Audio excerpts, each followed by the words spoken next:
O que é heresia? Nós vemos que essa palavra heresia, muitas vezes ela é usada de forma inadequada pelas pessoas, não é? Basta a pessoa dizer algo de ridículo e todo mundo já diz, isto é uma heresia, mas a palavra técnica, heresia, significa outra coisa. Primeiro, etimologicamente falando, hairesis quer dizer escolha. Quer dizer o seguinte, eu tenho aqui uma série de verdades de fé. Para você ser católico, para você ser um cristão com fé ortodoxa, reta, você precisa acolher todas as verdades de fé. O herege é aquele que escolhe. Ele escolhe uma verdade e diz, nesta eu não vou acreditar. Então, aqui nós já temos uma noção prévia do que seria uma heresia. A heresia, basicamente, é uma negação de uma verdade de fé feita por uma pessoa que é cristã. Mas, para nós entendermos de forma mais técnica e normativa o que é o crime da heresia, podemos recorrer ao Código de Direito Canônico. No cânon 751 está lá a definição de heresia. Chama-se heresia a negação pertinaz, após a recepção do batismo, de qualquer verdade que se deva crer com fé divina e católica ou a dúvida pertinaz a respeito dela. Bom, em primeiro lugar, vamos entender quem é o sujeito da heresia. Está dito aqui com muita clareza.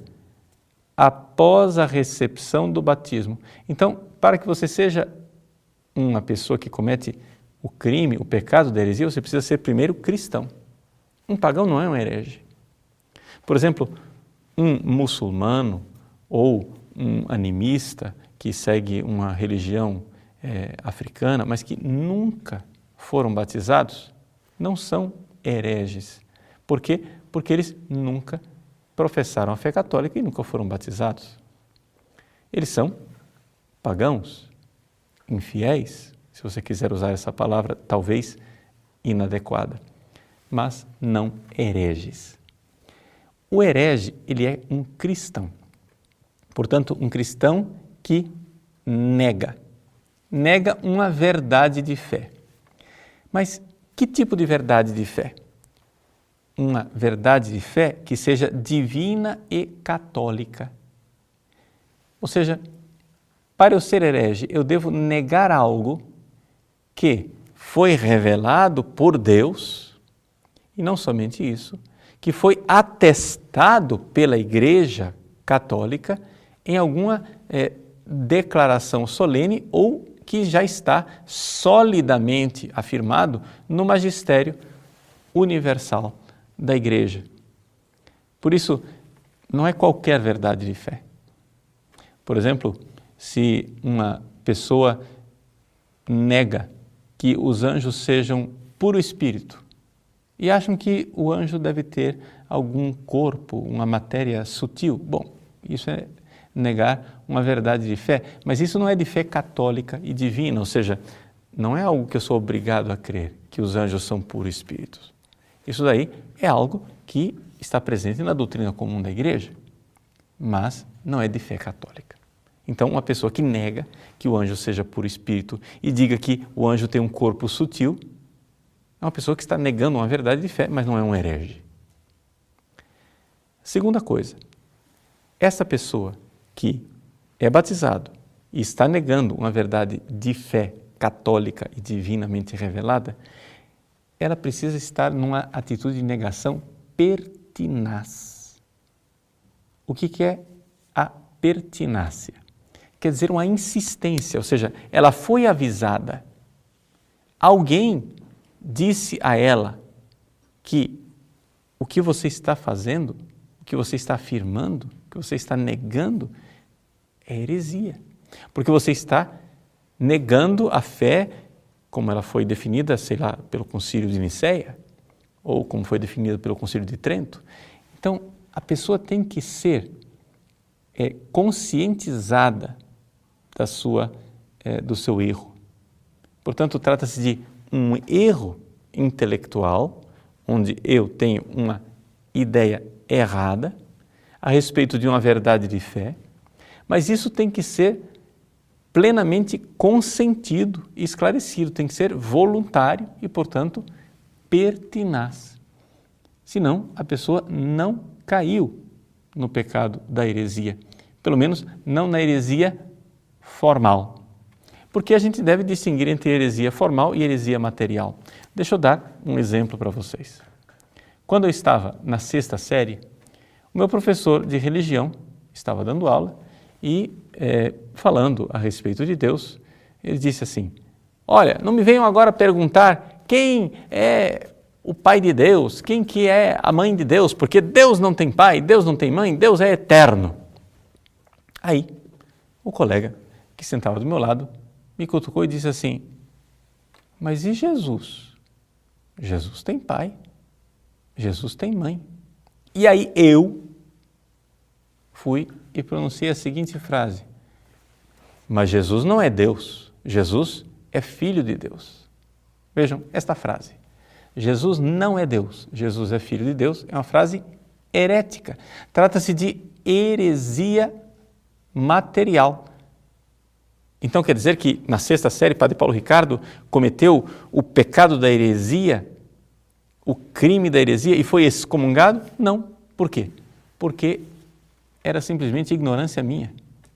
Ou seja, uma vez que eu descobri que a fé da igreja era que Jesus realmente é Deus, embora seja chamado de Filho de Deus, mas Ele é Deus igual ao Pai em tudo, quando eu fui esclarecido daquilo, eu mudei imediatamente a minha opinião e aderi à fé da igreja.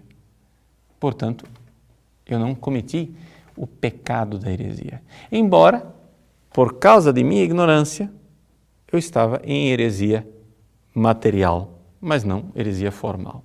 Portanto, os excomungados são somente aqueles que pertinazmente negam uma verdade de fé católica e que, sabendo que há uma fé definida pela igreja, continuam dizendo: eu não creio nisso, eu não aceito, eu não quero.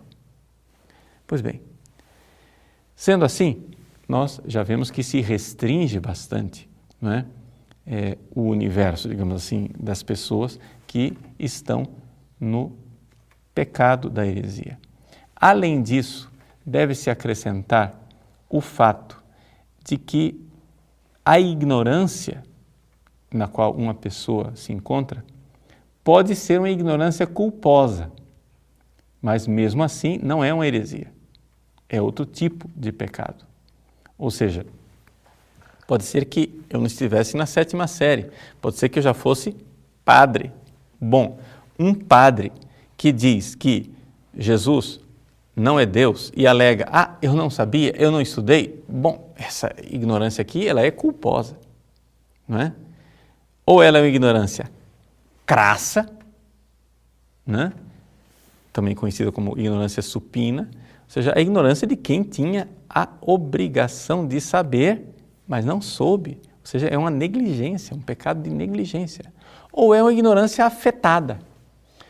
Ignorância afetada é daquela pessoa que diz: se eu ler aquele livro ali eu vou saber, mas aquilo lá vai me amarrar, né?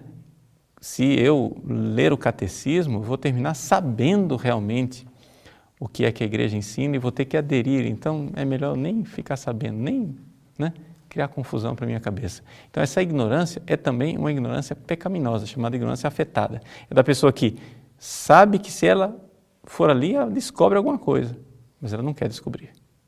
São ignorâncias pecaminosas. Mesmo assim, neste caso, as pessoas não incorrem no pecado de heresia. Por quê?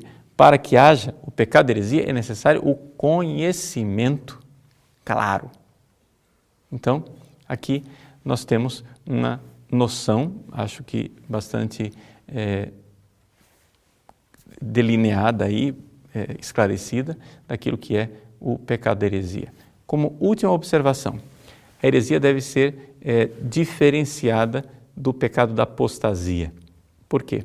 Porque heresia é negar uma ou várias verdades de fé, duvidar de uma ou várias verdades de fé, enquanto a apostasia é perder a fé como um todo.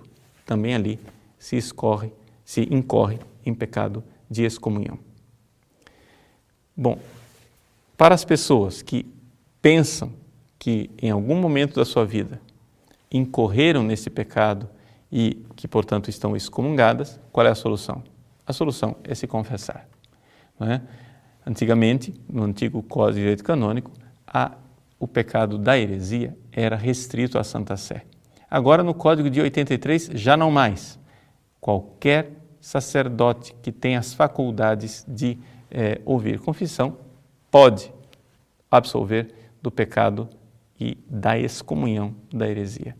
Por isso, um verdadeiro ato de contrição, procure um sacerdote, se confesse e bem-vindo mais uma vez à comunhão da Igreja.